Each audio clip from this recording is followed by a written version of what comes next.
All right, let's see. I've been offered every job I've interviewed for. Here are 5 questions I ask at interviews. Let's see. Well, step 1, be very attractive, right? Let me zoom in. Be very, very attractive. That's gonna be. Oh God. Kendall Lindstrom. Oh gosh. Uh Kendall Lindstrom started a career change consultancy after struggling to change jobs. 5 key questions that she's gonna go over, and she's 25. She lives in Scottsdale, Arizona. I live here in Arizona as well. We call Scottsdale Snobsdale for a reason. That's why sign for it is like that. Just Snobsdale, right? I mean, it's Scottsdale, right? It's just like your Orange County type woman, Southern California type. Yeah. She recently posted a TikTok about 5 questions she has ready for a job interview. I'm sure those employers care when they look at how gorgeous you are. I mean, it's gonna play a huge role. But let's take that out of the equation. Okay, let's not jump to conclusions. But of course it would be TikTok, right? TikTok is so full of crap though. I feel so bad for the generation coming up because TikTok is so bad, it's so full of misinformation and disinformation. It's screwing up this younger generation, that's for sure. Oh my goodness. Okay, let's just. There's probably a video at the very bottom. I'll probably find it. Is it? No, not that. Blah blah blah. Okay, I found it. Let me open it up in TikTok. I have No, let me just. Okay, it's I have never. like pause. I have never. Pause. Okay. Of course, I don't have a TikTok. Sorry, I'm not on it. But let's just see what this TikTok video has to offer. Have never, and I mean never, not gotten a job I interviewed for. And here's why. Questions that I come prepared with to ask the interview panel after my interview is what sets me apart and keeps me rememberable. And I'm going to give you my top 5. Number 1, what is the company culture like, and what do you guys do to actively keep it a positive environment? Number 2, Actually, I'll analyze these after I hear these. These are going fast. what did the person in this role before me do that was appreciated but not required? Number 3, how can I best suit the needs of my direct counterparts? Number 4, what is the current state of this department and how are they performing in reference to the bottom line? Number 5, what is the 3-year, 5-year, and 10-year plan for this company and how does that impact the growth within this role? And one last one to spice things up, and this is my favorite. What do you offer in regards to education to better impact the way I do my job? All right, let's unpack that. Is that written down somewhere? Hold on. Please tell me it's written down. Oh, here we go. Okay. What's the company culture like? The first thing I tell people is to ask about company culture. That is a big one. I mean, it's not bad. That's pretty good. Because I think about when I interview people. Like, they want to know if they fit in, and I want to know if they fit in too. So that works, because I think the big thing about, like, when you hire people, you hope you hire the right one. Someone who's not going to cause problems. Someone who's going to do the job, not come up with 1,000 excuses why they can't, and they try to flip the script and blame you, make you feel bad type of person, right? You don't want anyone who's super entitled. I get it. And they're hard to come by. They really can be.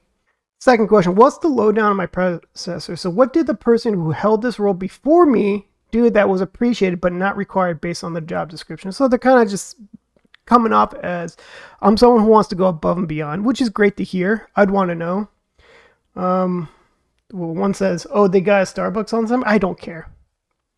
I want to know if they're willing to learn more, they're getting themselves more educated, they're asking for more responsibilities all the time.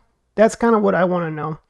Like, they're giving me signals that they care about staying here and they want to learn and progress more. The third question was, how can I best suit the needs of my direct counterparts? This is just trying to see how you can fit in. And it's kind of close to the culture question, right? Are you a team player if you are not? But I feel like this is something you probably should answer yourself anyway, instead of being asked that question. But nevertheless, I would say if I was asked this question during an interview process, like if I was interviewing someone, I would say you have to be really good at communication and following up. Always be talking, especially when you first get there. Ask a lot of questions and don't be scared to ask questions. Even if they come off as dumb, but if someone's giving me a hard time and blowback about questions, I would want to know though, because I want to grow leaders, people willing to answer questions and be patient, because we all started somewhere.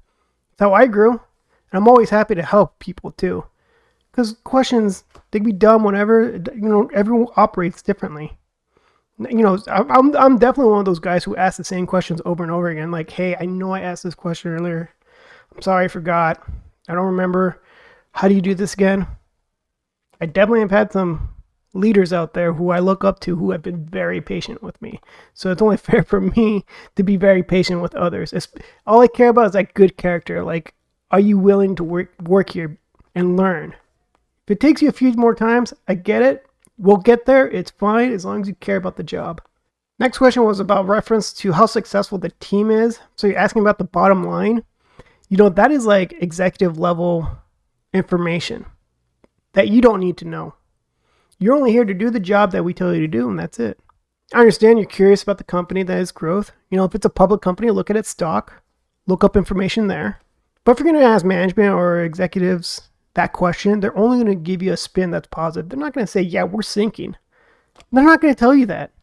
They're acting like politicians at that point, because they can't just tell people all the ins and outs about the company. It's just have a big smile, work hard, do what you're told, and whatever happens, we'll get through it if we can. If not, everyone gets laid off, because that's what real life is like. What does the company's future look like? So asking this company, what's the 3-year, 5-year, and 10-year plan? If I hear that, I'm kind of torn, because it's like, I want to tell them, because you're only going to tell them positive things.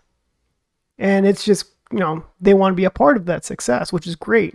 But another part of me says this person might take that information, or when they get here, they're going to be like, yeah, this company's not going anywhere, or it's not for me, and they're going to quit. So it's like, it's hard to answer this question, really. I mean, the real reason why you're going through this interview is because we really need to fill this position. Because there's areas that we're struggling at, has opportunities, but it really needs to be filled in so we can catch up with a lot of other things. It's one of those like need to know bases. Like, I know it's not a great answer, and I'm sure someone could answer it better than me.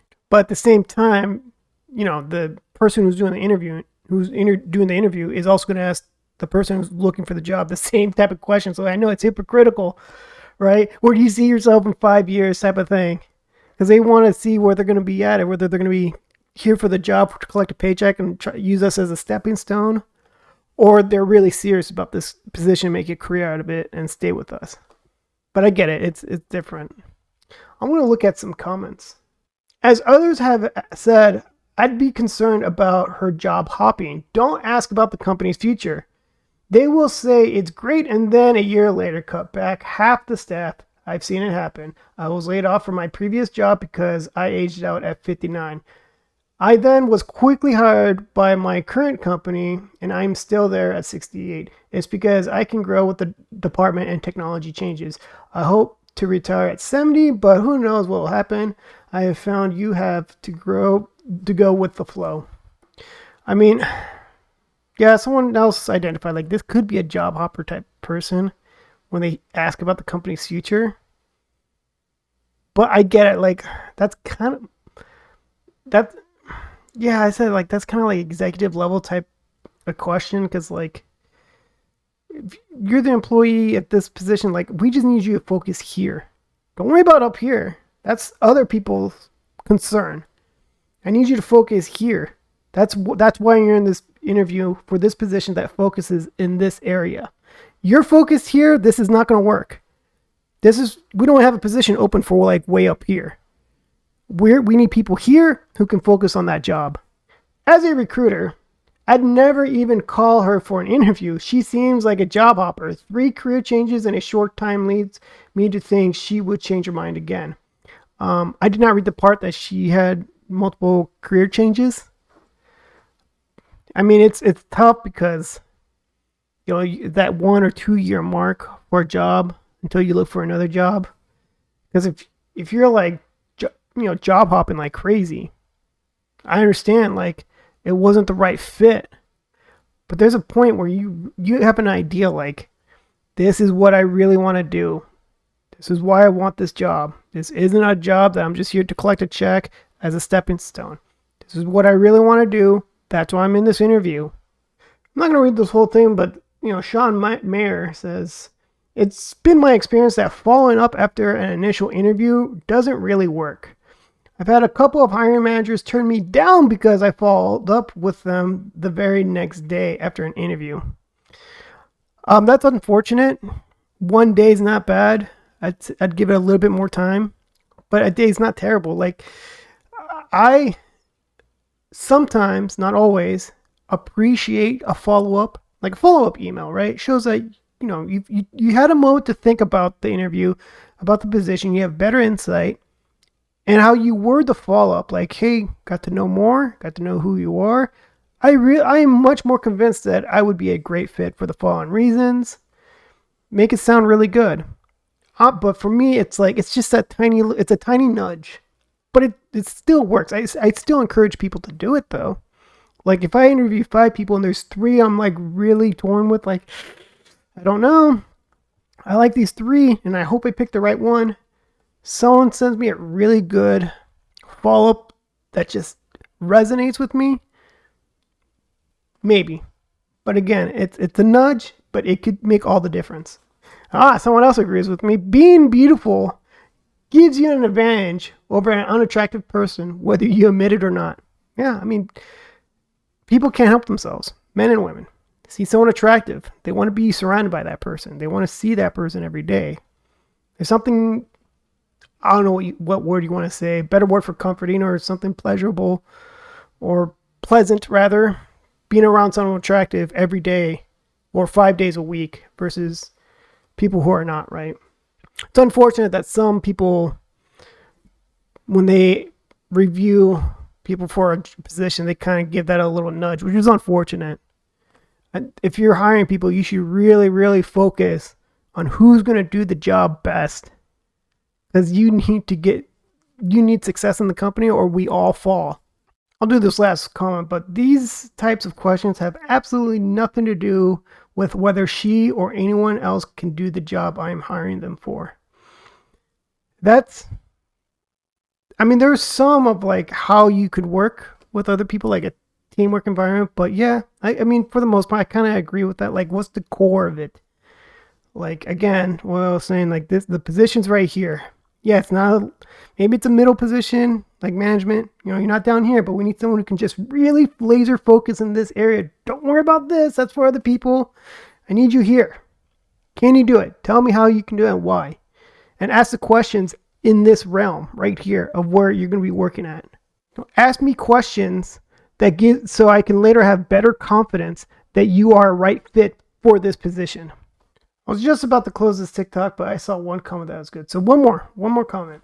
These questions are good, but very generic. I want to hear the candidate has done their homework on my company. The questions should be focused on specifics related to it. Yes. I don't think I mentioned that, but the company itself, yes. Probably should have an idea what the culture is, but you're asking for more detailed specifics. Like, you have a surface understanding of the culture. You want to know how a little bit more a deeper dive of it. Cool. Let's have that discussion. I'm happy to mention it to you rather. And of course, questions about the position specifically. This way I can understand. You understand the position better. And there just might be some small details of what you're familiar with. All right, that's where I'm going to leave it with this video. If you made it this far, I'd appreciate it. Subscribe, hit the like button, and comment below, please. I do read them. I'm curious what you guys have to say. Until next time, everyone. Bye.